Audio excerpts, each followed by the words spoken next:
Hi everyone, I'm doing this for the first time from Greece. This is Hey Stella with Mihaela. I cannot believe that I'm doing it from Athens, Greece.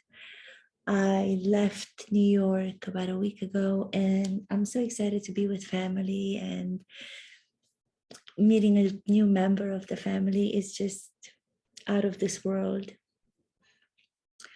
I don't know, but I've been so much wanting to talk about the Johnny Depp trial and Amber Heard. I know I did an episode, that was the previous episode before I left New York, and I cannot stop watching it. I'm still watching it. It's really crazy because there's so much drama, there's so much human behavior that can be analyzed. The different people, Johnny Depp versus Amber Heard. It's fascinating, especially for somebody who's dealing with the profession of actors, to watch these actors in real life situations, such as the trial, is really unbelievable. Fascinating. At the same time, it's sad because all of us would think that once we get to their level of success, personal and career-wise, things are supposed to be okay, and they're not. I think what I love so much about Johnny Depp, I've always respected him as an artist. I think he's an amazing artist. I think he understands what it's like to be a creative human being, and he puts his soul and heart and discovers something new of himself every time he portrays a new character, which is absolutely courageous and brave to do. I think most of us are so much more safer to stay with what we know we can do and do it right than start doing something that we're not sure of and even might fail at it, but we're still trying it. And I think that Amber, watching that during their relationship years and realizing that she doesn't even come close to his understanding of what the profession of acting and what artistry is, was very jealous. And as we have seen and as we have learned over the last couple of weeks, and were able to be witnesses to the recordings that she was doing, and they both were doing, as a tool that was presented to them by their psychoanalyst in order to try to better their relationship. She was the one in the recordings, she was the one that was mocking him for his artistry. She was projecting onto him what she was feeling herself, projecting onto another person what you are and who you are is so much easier than taking responsibility. She was doing that. There was this recording that says it all. You, who do you think you are? Oh, big man, big man. You did 21 Jump Street, which was one of his first shows, which I thought was good. It was back in the 80s. He was so beautiful physically, and he was at the beginning of his career. And at that time, it was probably the beginning of his understanding of what creative work is. And the tools that acting provides are the techniques that he, on and on and on, as he went into his life and as he became older and he became more famous, more of a movie star, he became so brilliant in the choices that he made when it came to all these individual characters and roles that he played. And I think Amber was just so jealous of it because she was mocking him. Why would you mock someone for something that he's great at and reverse it and make it seem like he is nothing? because you feel like a nothing. Instead of asking him, instead of being a grateful actress who is much younger, who could have very well said to him, listen, can you help me with my acting? Do you want to recommend someone that's going to help me with my acting? Can you give me some tips in the tools that you use? Do you use method? Do you have an acting coach that you work with?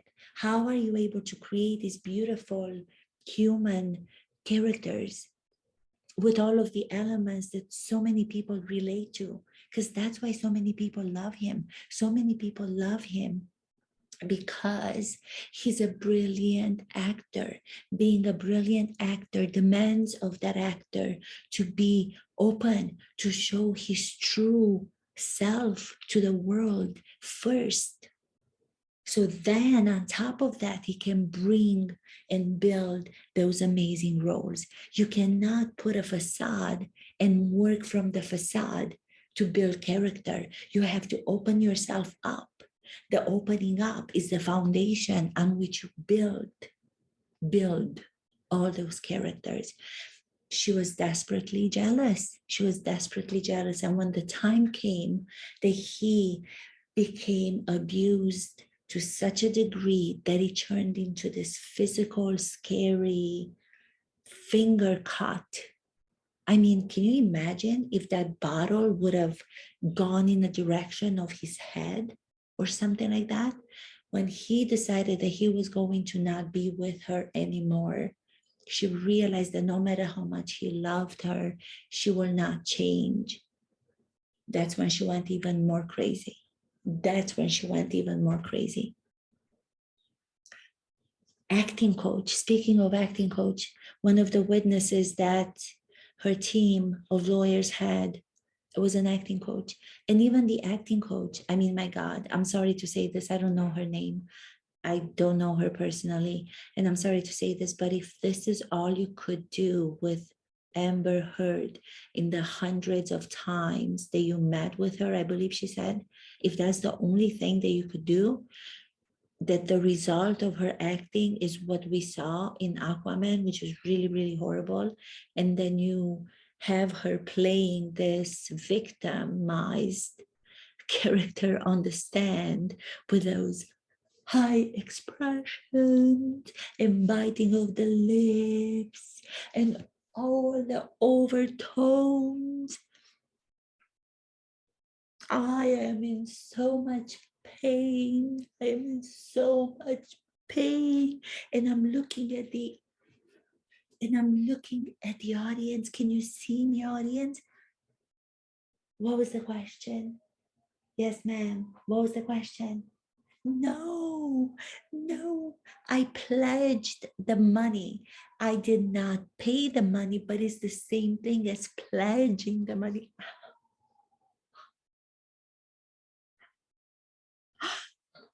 Oh, yes. I just said, I pledge the money. It's the same thing. You pledge. When you buy a house, you don't have to pay the money. You take out the mortgage. She changes so fast from doing all these like horrible acting expressions, which are from thousands of years ago. Even at that time, now that I'm in Greece, I can say thousands of years ago, the great actors, before any method, before any technique was known as the techniques for actors, the great actors were using their personal truth. They were using their personal events. They were using their personal experiences to be able to portray human emotions as credible, as truthful, as delicate, as specific as we need to have them portrayed. But she, in 2022, having worked with this acting coach for so many hundreds of times, could only do this on the stand. And then I had my bruise kid. No, I don't mean to say bruise kid. Oh, wait, I'm sorry. I don't mean to talk here. I mean to talk here. Yes, yes.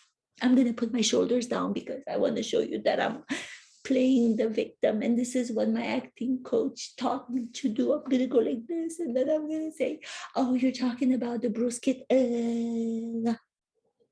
mean, the makeup kit. I like to call it Bruce kit. You know, that's what I like. Might have done like an Anthony Hopkins. Chianti, Chianti, Chianti, Chianti. That's what she should have done. She should have done that to the audience. That would have been something. Because she likes to take like all these different things from different characters, I think, that she's seen. So she's trying to imitate that. So that would have been a good one. Imagine if she would have done like a snake, the snake animal. You should try it, Amber. You should try doing the animal of the snake. Because she's talking all the time about Johnny Depp, how he was growling. Johnny Depp was growling. Let him growl. Let him howl to the moon. Let him growl. No matter what you want to say about him, you cannot say that he abused you. No matter how many witnesses they brought, it's always about, oh, this is what he did. He threw the bottle. Ellen Barkin, that reminds me. Ellen Barkin. Ellen Barkin is an actress who was an amazing actress. She was married to Gabriel Byrne, whom I used to know many, many years in New York. We actually met. We went out a couple of times, out as friends a couple of times. And he used to say about Ellen Barkin, he was actually at that time divorced from her, but he and her had children together. And he used to say, when I would ask about Ellen Barkin, who at that time, when I knew Gabriel Byrne, Ellen Barkin was married to one of the richest men, Ronald Perlman, the president of Revlon at that time. So this was about 15 years ago, even more. She married him, and she used to come to a restaurant in New York where I used to work with Ronald Perlman. And in the beginning, before they got married, so I was from the restaurant, they used to come almost every week.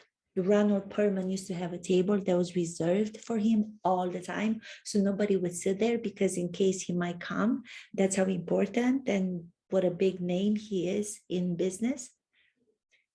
Very, very extremely rich. Nice guy. Nice guy. He was one of our regular customers, but he used to come there with Ellen Barkin. And I, as a member of the actor studio, I even spoke to her at some point for a few minutes because she was teaching at the actor studio program, or she wanted to teach. So she was talking to James Lipton, may God rest his soul, who's passed, but he was the dean of the program of the actor studio, the MFA program, which I also graduated from. And I remember she was teaching there. I think she even taught there. So we spoke about it a little bit at the restaurant. So in the beginning, I could see there, even though I was an outsider, I don't know them personally, but I know them as I worked in the restaurant and they were regular customers. But in the beginning, when she was coming with Ronald Perlman, she was so sweet. And I remember they were sitting at the table. We were sitting at the table and she was like massaging his head. He was like bald head. And she was like always very tactile. She was always like massaging him, very endearing towards him. And she was always touching him. There was so much love between them in the beginning. And I remember he used to say at that time, you could smoke outside or inside the restaurant. I don't remember, but I remember as time went on, you could see their relationship change in front of us.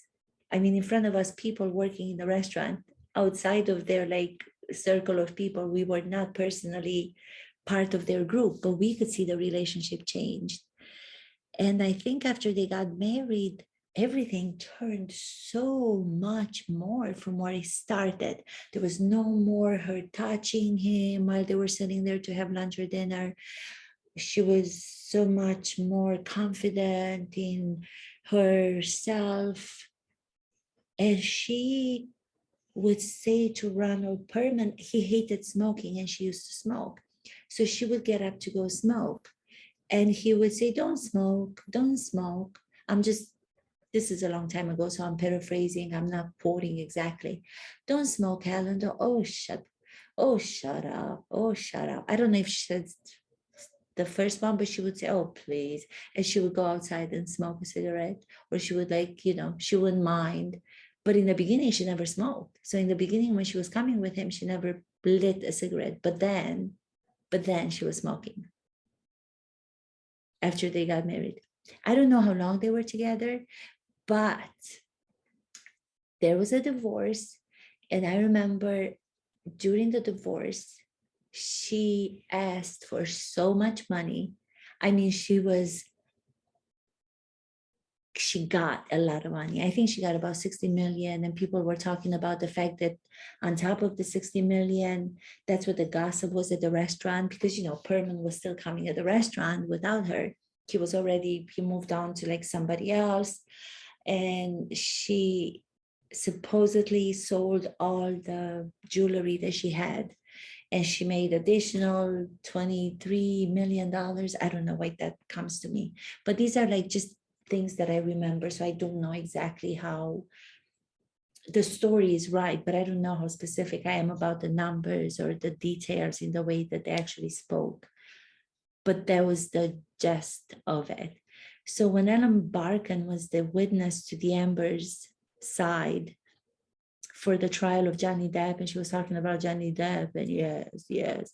I was like, well, yeah, she's going to be on Amber's part because she did to Ronald Perlman.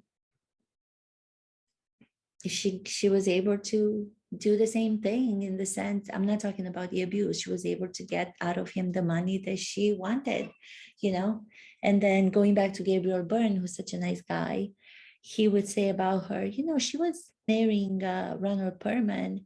He was saying, when I first met Ellen, she was just a simple girl from Queens. I'm just a simple girl from Queens. That's what he said that she would say about herself. And now, here she is marrying Ronald Perlman on top of the fact that she's done some really great movies for a long time. I mean, I haven't seen her do anything lately, but that she had a great career. And I think I always thought that she was very sexy and she was very seductive, and just, there was this physical thing that she had. There was something like one corner of her mouth was going up or down, and it was almost like she had this like kind of a sexy half smile all the time. And she was beautiful physically all the time. So to see her now on the stand, I mean, I know it was a video deposition that she had done prior to this. I think it was for the other trial of Johnny Depp and Amber Heard, but still to see her, like, she looks so different. And I don't know, I mean, why would she want to do that? Was she subpoenaed? I don't know if she was forced to do it.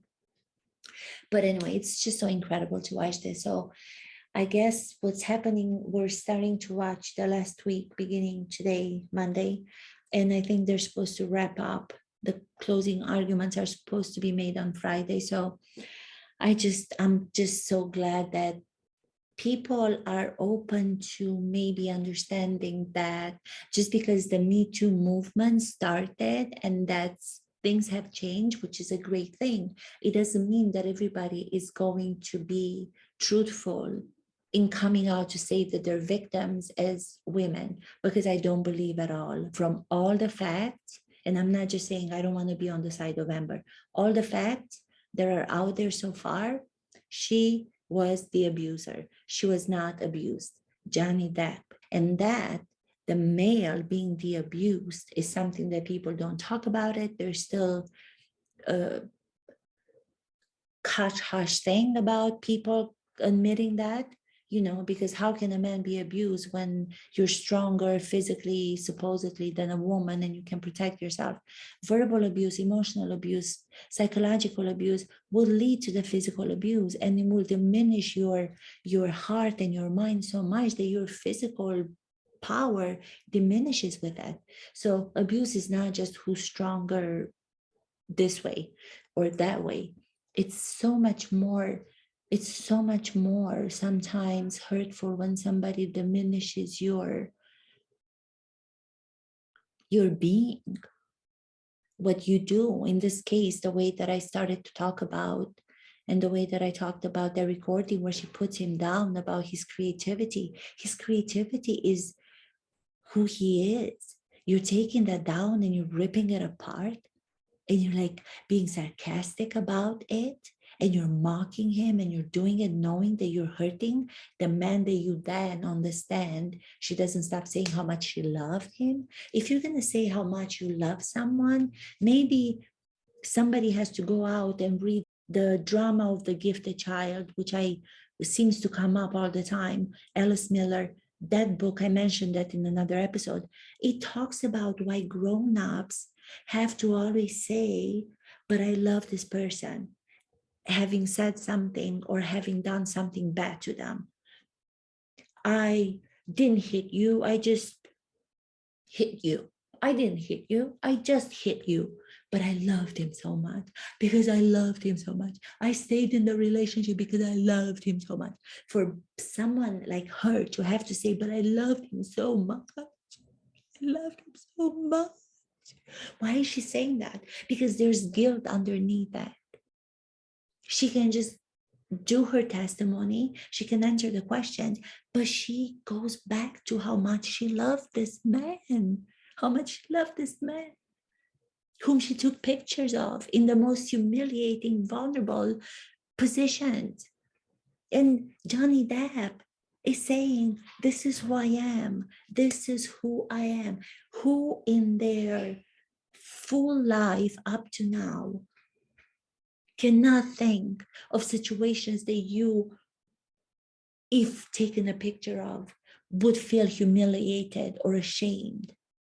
Because all of us have flaws. We're flawed human beings with humiliating gestures. But that's what makes us so beautiful, because we're not all perfect. We're not all great like she wants to portray herself to be, which is impossible. She's trying to portray the impossible. That's how I know she's lying. I'm gonna go and I'm gonna portray the impossible. That's what she's doing. I mean, this is ridiculous. Are you kidding me? Are you kidding me? I am so glad that Johnny Depp, think about it. He's not saying, I didn't do drugs. I'm not an alcoholic. I'm not. He's saying, yeah, I've done everything, but I haven't abused Amber. He's admitting, he's taking responsibility because he knows as a great actor, he's also a great human being. And in that greatness, you must admit to the flaws because you have them. We all have them.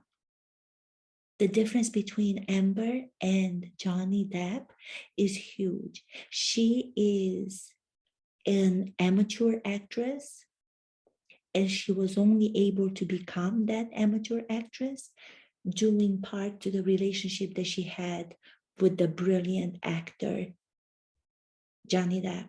She could have been so humble. She could have learned so much from him if only she could have admitted that she needed to learn. But she doesn't think that she has to learn because in her narcissistic mind, this is my characterization of her from an acting point of view. In her narcissistic mind, she can't accept that she has flaws. She can't accept that there's more to learn. She can't accept that Johnny Depp is so much of a greater human being than she is, and therefore so much of a greater actor. She can't do that. So she's putting on this farce. She's putting on the farce. It's a farce. If anybody were to act the way that she's acting on stand or in the other stuff that we heard or we have seen between the two of them, they would throw you out if you were acting that way on stage or on set, because it's farcical. It's farcical. It's not credible. It's not truthful. It's not. Stanislavski, the guru, Strasberg, Stella Adler, Meisner, they all came up with techniques, adjusted techniques, because they wanted the actors to be credible. They wanted the actors to accept and be responsible for all of who they are, including their flaws. And she doesn't even know that.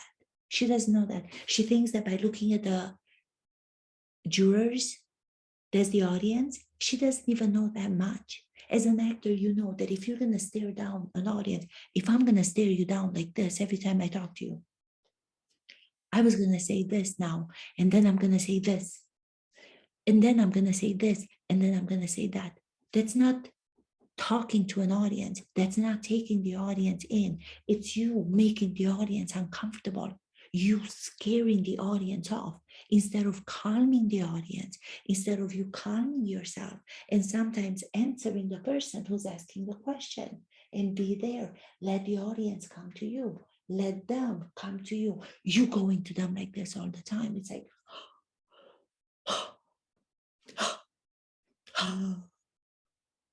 but she doesn't know that. She doesn't even know the rapport between a great actor and their audience and how you have to relax them. If you don't relax, if you don't speak from a place of intimacy and specificity with truth, the audience is smart enough to not give you their credibility because you are not credible. The audience is smart enough. You don't have to turn to them every time in order to grab their attention. They're not stupid. You're stupid. You're stupid by turning to them because you don't know the art of acting.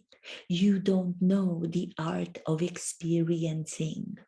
That's what acting is. Acting is the art of experiencing. How are you experiencing the relationship? How are you behaving in the experience? Where are you coming from in your experience? The art of experiencing is what Amber lacks. The art of experiencing is what Johnny Depp is brilliant at.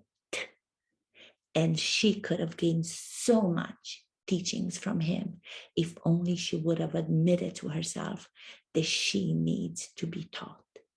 I'm so glad this is my episode, my first one from Athens, Greece. I'm speaking lower because I have a nephew who is sleeping. My namesake, Mihael, he's sleeping in the other room. So adorable. Please, okay. So we'll see how this goes, but I'm really, really excited that I was able to do it. I was like so wanting to do it. So Johnny Depp, I'm for Johnny Depp, I'm for Johnny Depp. Thank you for watching Hey Stella podcast with Mihaela from Athens, Greece. The next one I'm going to try to do somewhere outside. So maybe we can have like the background of Acropolis. That would be nice, wouldn't it? Thank you, everyone.